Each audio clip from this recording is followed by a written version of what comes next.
करें और घंटी अवश्य दबाएं। तो सभी भाइयों को जय श्री राधे, जय श्री कृष्णा। दोस्तों, आज का प्रसंग बहुत ही मार्मिक एवं ज्ञानवर्धक है। दोस्तों, आज का प्रसंग है राम की बहन भरत की सारी और के कारण तय रही कुंवारी।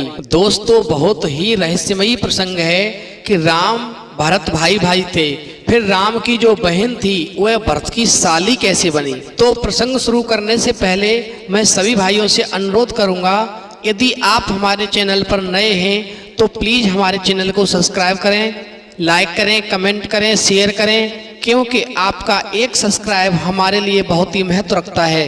तो आ जाइए दोस्तों, गौर करते हैं प्रसंग की तरफ। दोस्तों, सीता के पिता महाराज जनक के एक भाई हुआ करते थे जिनका नाम था कुशध्वज, और उन कुशध्वज की 4 पुत्रियां थी।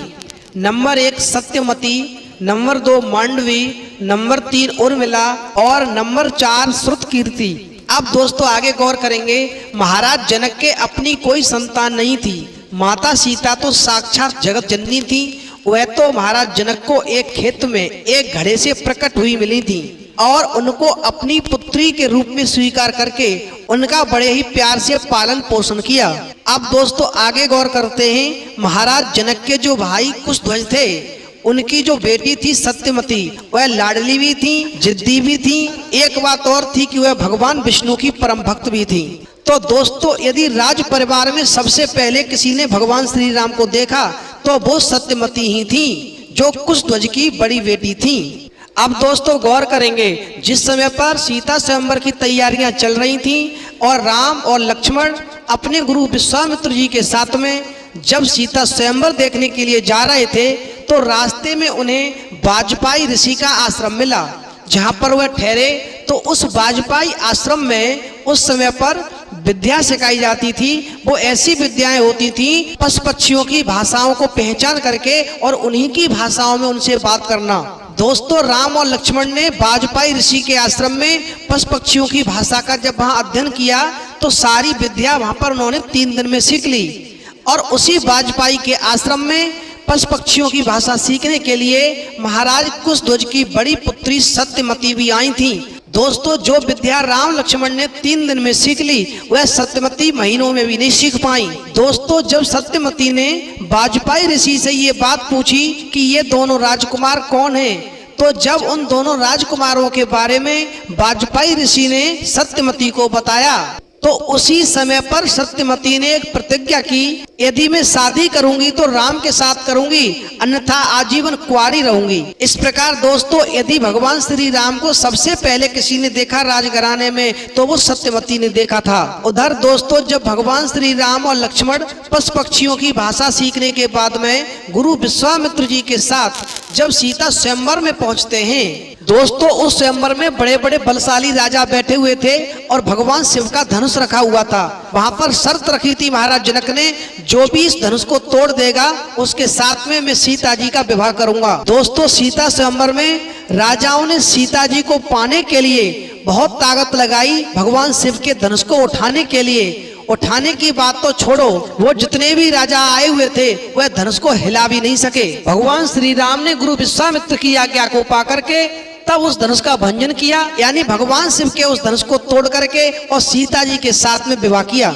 इधर दोस्तों भगवान श्री राम और सीता जी का विवाह हो जाता है और उधर कुशध्वज जो थे अपनी 4 बेटियों का रिश्ता लेकर के और महाराज दशरथ के पास पहुंचते हैं कि हमारी 4 बेटियां जो हैं वो आपके 4 पुत्रों के साथ में शादी करना चाहती हैं। हम ये चाहते हैं कि हमारी 4 पुत्रियों की शादी आपके 4 पुत्रों के साथ हो जाए। दोस्तों, महाराज जनक के भाई कुशध्वज की बात सुनकर के महाराज दशरथ ने अपने 4 पुत्रों से पूछा, तो दोस्तों शादी के लिए लक्ष्मण, भरत और शत्रुघ्न ने हाँ कर दी, लेकिन भगवान श्री राम ने साफ मना कर दिया कि मैं शादी नहीं कर सकता हूँ, मेरी शादी हो चुकी है, क्योंकि मैं मर्यादाओं के खिलाफ नहीं जा सकता, मैं मर्यादाओं को निभाने वाला हूँ। मर्यादाओं के खिलाफ कोई काम नहीं करूंगा। मेरी शादी सीता के साथ हुई है, मैंने एक पत्नी व्रत की प्रतिज्ञा ली है। इस प्रकार दोस्तों जब सत्यवती को ये मालूम पड़ा कि मेरी शादी राम के साथ नहीं हो सकती, तो सत्यवती ने आत्मदाह करने की कोशिश की, लेकिन नारद जी ने उनको समझाया कि वह साक्षात लक्ष्मी है, वो तो उनकी माया है। तुम भगवान राम का भजन करो, एक दिन तुम्हें उसका फल निश्चित मिलेगा। इधर दोस्तों कुशध्वज की पुत्रियां मांडवी, उर्मिला और श्रुतकीर्ति की शादी भरत, लक्ष्मण और शत्रुघ्न के साथ हो जाती है। दोस्तों इस प्रकार से नारद जी के समझाने के बाद में सत्यवती जो थी वो भगवान श्री राम का भजन करने लगी। फिर भगवान श्री राम ने उनको दर्शन दिए और कहा तुम चिंता मत करो, इस जन्म में तो मेरी मजबूरी है, क्योंकि मैं मर्यादाओं के खिलाफ नहीं जा सकता हूँ। मैंने एक पत्नी व्रत की प्रतिज्ञा ली है और सीता के साथ में मैंने विवाह किया है। जब मैं द्वापर में कृष्ण के रूप में अवतार लूंगा, तुम चिंता मत करो, तब मैं तुम्हारे साथ में निश्चित शादी करूंगा और तुम भी द्वापर में जाकर इतनी ही सुंदर और मेरी सबसे प्रिय रानी बनोगी। दोस्तों भगवान श्री राम ने कहा सत्यवती सीता की जितनी भी सहेलियां हैं वो सभी मेरी बहनों के समान हैं। इस प्रकार दोस्तों जब भगवान श्री राम द्वापर में कृष्ण के रूप में आए, तो वही सत्यवती नाम की राजकुमारी द्वापर में सत्यभामा के नाम से प्रिय रानी बनी भगवान कृष्ण की आकर के।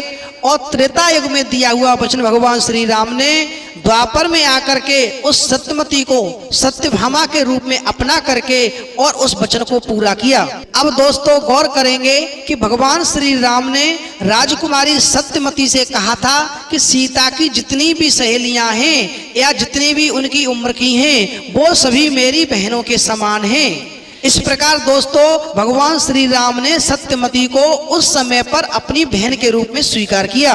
और दोस्तों वही सत्यवती की बहन जो मांडवी थी वह भगवान श्री राम के भाई भरत के लिए ब्याही हुई थी। इस प्रकार दोस्तों जब मांडवी की शादी भरत के साथ हो जाती है, तो वही मांडवी की बहन थी सत्यवती। और दोस्तों भगवान श्री राम ने सीता की उम्र की जो भी सहेलियां थी उन सभी को बहन माना था। इस प्रकार दोस्तों राजकुमारी सत्यवती भगवान श्री राम की बहन हुई और भरत जी की साली हुई, फिर भी वो कुंवारी रही।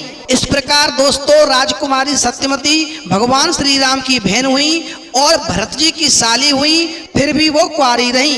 दोस्तों यदि ये हमारी वीडियो आपको पसंद आई हो तो प्लीज चैनल को सब्सक्राइब करें, लाइक करें, शेयर करें, कमेंट करें, क्योंकि आपका एक सब्सक्राइब हमारे लिए बहुत ही महत्व रखता है। तो प्लीज चैनल को सब्सक्राइब अवश्य करें। इस वीडियो में इतना ही, फिर मिलेंगे एक नई वीडियो में नए प्रसंग के साथ। तब तक के लिए जय श्री राधे, जय श्री कृष्ण।